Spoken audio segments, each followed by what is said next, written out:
তবলা তবলা ও হিজরা বেড়াদের সাথে যা তবলা বাজাও, হিজরা বেড়াদের যাদের লয়ে লয়ে ঘুরো না তাদের সাথে যা তবলা বাজাও। আমার মতো ব্যবসায়ীর সাথে তবলা বাজাইতে আইসো না। ফালতু ছোট লোক কোথাকার। আমাকে বলে আমি নাকি ফেক রেস্টুরেন্টের মালিক, থার্ড ক্লাস কোথাকার। তোর মতো যায় আমার সারাদিন ভালো লাগে, ও এটা আমার রেস্টুরেন্ট, এখানে আমি খাইতে এসছি।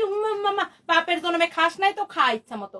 আমার যা নিজের রেস্টুরেন্টে যা খায়া খায়া ভিডিও বানানো লাগে না। আমি একবার লাইভ করে বলে দিব এটা আমার রেস্টুরেন্ট, বাস 1 বছরের জন্য বুকিং হয়ে যাবে রেস্টুরেন্ট।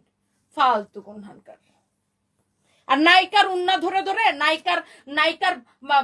নায়িকার শাড়ি ধরে ধরে দৌড়াইতে হয় না আমাদেরকে। হ্যাঁ, কারো শাড়ি ধরে ধরে দৌড়াইতে হয় নাই।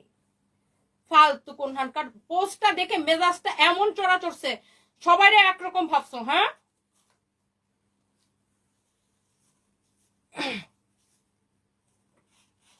মানে দেখলাম না একটা মানুষের ওরে ভালো কমেন্ট করতে।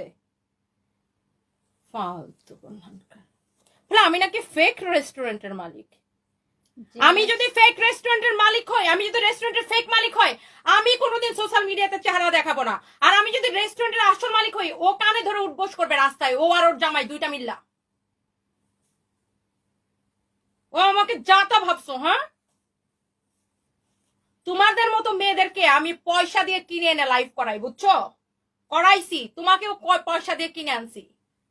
চাকর কোথাকার। তোমাদের মতো মেয়েরা চাকরের মতো খাটো আমাদের মতো ব্যবসায়ীদের পিছনে। চাকর। ব্যবসায়ীরা তো মানে ব্যবসায়ীরা তো চাকরের মতো ওদেরকে কিনে আনে টাকা দিয়ে।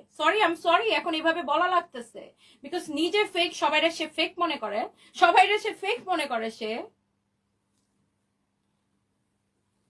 ফালতু কোনখানকার। কতগুলো আজকেও দেখছি এক এক এক এক এক মহিলা ফটোশুট